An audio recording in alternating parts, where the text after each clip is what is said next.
Couples who've been married for 10, 15, 20 years are often surprised to discover how dissatisfied their partners have been all along. Sometimes they're even more surprised to discover how dissatisfied they've been themselves. Whether you're male or female, you've probably been taught that marriage is about sacrifice and that what you need must be put on the back burner to take care of business or to take care of the other person.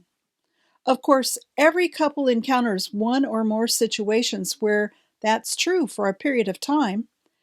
However, if you do that constantly, you lose half of what the relationship is about. You are, in fact, backing up and not fully present in the marriage.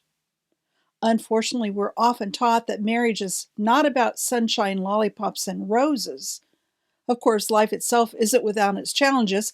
However, giving up on the pleasures of romance because you believe that's just the way it is means you're likely to accept a lot of stuff that you shouldn't accept. The first time something happens that hurts, a red flag goes up. It doesn't matter when in the relationship that takes place. That red flag simply tells you something is happening. A red flag is your emotional response to your partner, a sign that you need to pause and ask yourself a few questions. What am I feeling? What is my feeling telling me that I need? What's missing in this relationship? What should I do about it? And how can I handle that? It takes wisdom to go there. For example, you sense that something isn't right, but your husband won't tell you what's going on. He might be hesitant to talk about what he needs or what's missing from the marriage for him. It seems like a pretty simple thing, but there are two reasons he won't talk. One, he doesn't want to hurt your feelings. And two, he doesn't want to make you angry.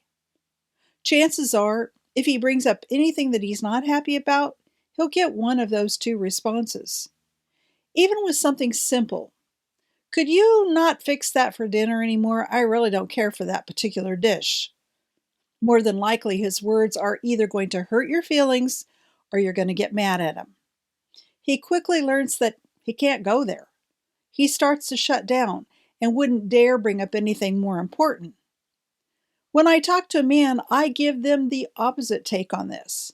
For example, I was on a plane one time flying from California to Missouri, which I've done so many times I've lost track. I was sitting next to a gentleman and using my laptop to work on a presentation about the psychology of men. He looked over at my work and asked, "So, what do you do?" His wife was sitting across the aisle from him, and you know how noisy those planes are, so she couldn't hear our conversation. We got on this subject, and he said, "Yeah, I could never tell my wife anything that I don't like. It just would not go over well."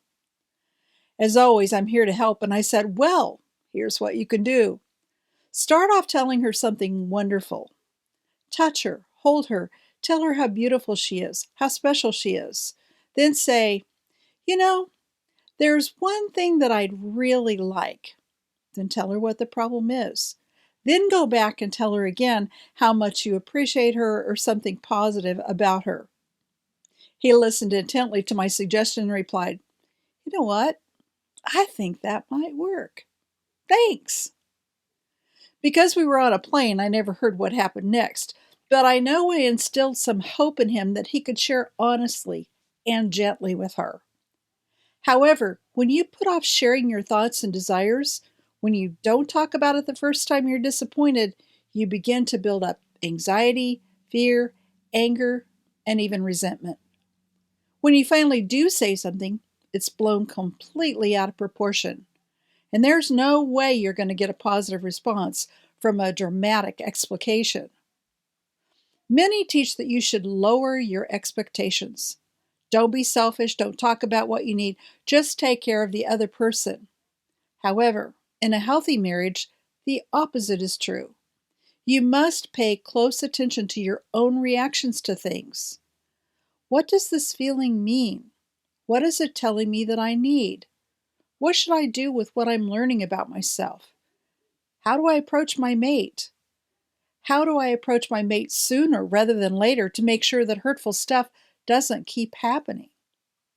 Even if you haven't spoken up for years, the principle, it's still the same. It doesn't matter if it's been 20 years. You can still turn that around. Of course, it helps to know how the opposite sex operates by enrolling in one of my free classes at drdebismith.com. And remember, I'm here to help.